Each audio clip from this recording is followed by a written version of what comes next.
کہ ہمیں آزاد چھوڑ دیا جائے. 4 دیواری ہمارا گھر نہیں ہے, پوری دنیا ہماری ہے. یہ وہ جانور عورتیں ہیں جنہیں جنگل چاہیے, جنگلیوں کی طرح سے وہ زندگی جینا چاہتی ہیں. یہ سارے خیالات کس نے ان کے ذہنوں میں ڈالے؟ یہ وہی دنیا جو ہمارے معاشرے کو تباہ و برباد کرنا چاہتی ہے. میں اپنی بچیوں سے کہنا چاہتا ہوں, ان کے میٹھے چپڑے نعروں میں مت آنا, یہ تمہیں کہیں کا نہیں چھوڑیں گے. آج جاؤ یورپ کو جا کر دیکھ لینا, امریکہ کو جا کر دیکھ لینا, وہاں پر پورا نظام درہم برہم ہے. جو پوش کہتے ہیں نا, وہ صرف اور صرف پیسے میں پوش یا پھر عیاشی میں پوش نظر آتے ہیں. اخلاق جو انسان کے ہیں وہ مر چکے ہیں, مر چکے ہیں. پرسنٹیج کے اعتبار سے دیکھا جائے تو اب میں ایگزیکٹ نہیں بتا پاؤں گا, لیکن بہت زیادہ پرسنٹ ایسا ہے کہ وہاں شادی کا نظام ہی ختم ہو چکا ہے. شادی کا نظام ہی نہیں. لڑکا کسی بھی لڑکی کے ساتھ زندگی گزارتا رہے, بچہ ہو جائے, 2 ہو جائیں, اس کے بعد دونوں کہتے ہیں اب شادی کر لیں ہم لوگ. 1-2 بچے ہونے کے بعد پلان کرتے ہیں کہ شادی کر لیا جائے. اس وقت تک شادی ہی نہیں ہوتی. اگر انڈرسٹینڈنگ ٹھیک رہی تو آگے شادی کر لیں گے 2 بچے کے بعد, نہیں تو پھر چھوڑ کر کے پھر کسی اور کے ساتھ. وہاں کے اکثر بچوں کو یہ پتہ ہی نہیں ان کا اصلی باپ کون ہے. 2-2 3-3 کے ساتھ اس طرح کی زندگیاں گزرتی رہیں. میرا دین یہ نہیں ہے. میرے دین کی خصوصیت یہ ہے کہ اسلام نسب کی حفاظت کرتا ہے, نسب کی حفاظت کرتا ہے. آپ کو پتہ ہے اسلام کا یہ جو نظام ہے, ایک انگریز نے کہا, اس نے ریسرچ کر کے کہا, عورت کو اگر کسی نے طلاق دے دیا, توجہ چاہتا ہوں, اگر کسی نے طلاق دے دیا تو اس کی عدت کیا ہے؟ وہ عورت دوسرے مرد سے اگر نکاح کرنا چاہے تو کب کرے گی؟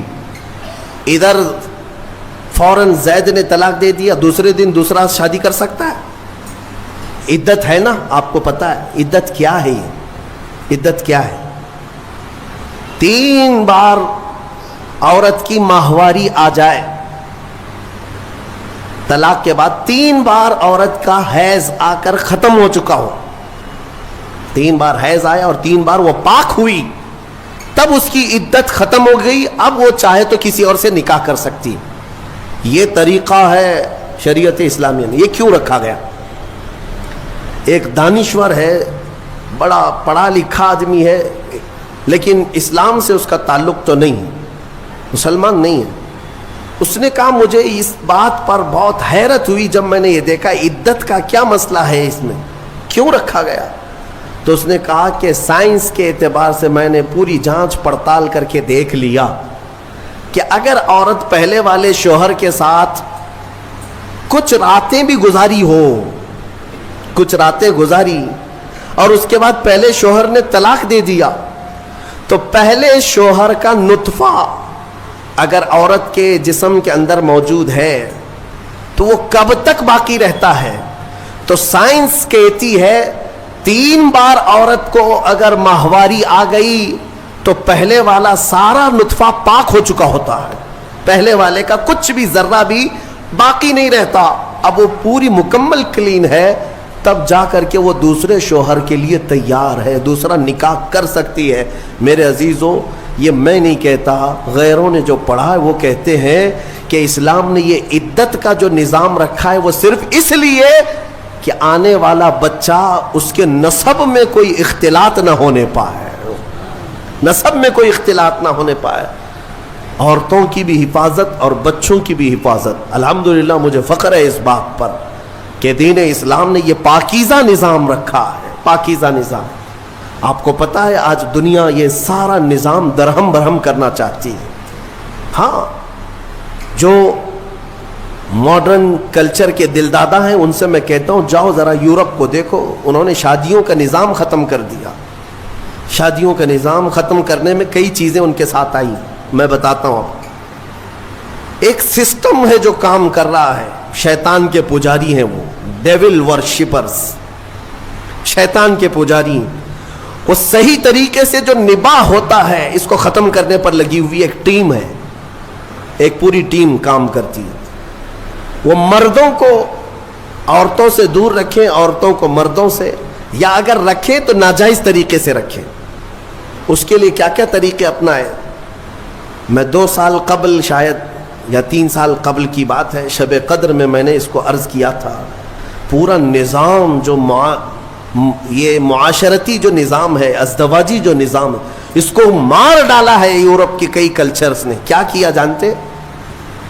مردوں کو خود اپنے ہاتھوں سے تسکین حاصل کرنے کے طریقے سکھا دیے کہ عورت کی ضرورت ہی نہ پیش آئے، اپنے ہاتھوں سے شہوت کو پورا کر لو، خواہشات پوری کر لو۔ اس کے لیے انہوں نے کھلونے بنائے، آلے بنائے، ساری چیزیں بنائی تاکہ شادی کا نظام ہی نہ رہے۔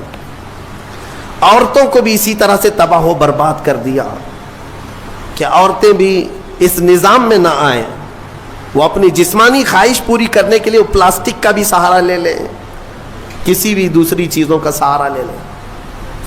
میں نے جب یہ پڑھا کہ باہر کئی جگہ پر مارکیٹ میں باضابطہ سلیکون کی پوری عورتیں ملتی ہیں، پورا کا پورا مرد ملتا ہے، سلیکون ایک ربر ٹائپ کا، اس کا پورا خوبصورت مرد بھی بنایا جاتا ہے، خوبصورت عورت بھی بنائی جاتی ہے، تاکہ جسے اپنی جسمانی خواہش پوری کرنا ہو تو ان کھلونوں کے ساتھ پورا کر لے اور اپنے آپ کو تباہ و برباد کر لے۔ ہوگا کیا اس سے؟ یہ نظام ختم کرنا ہے ان کو کہ ازدواجی نظام ہی نہ رہے، نہ بچے ہوں، نہ صالح معاشرہ ہو، نظام ختم کرے۔ بہت لوگ اس میں تباہ و برباد ہو چکے، یہ سلیکون کی گڑیا اور گڈے بنائے گئے، ان کی زندگیوں میں داخل کیے گئے، یہ ہٹ گیا تو پھر ان لوگوں نے کئی ملکوں میں LGBT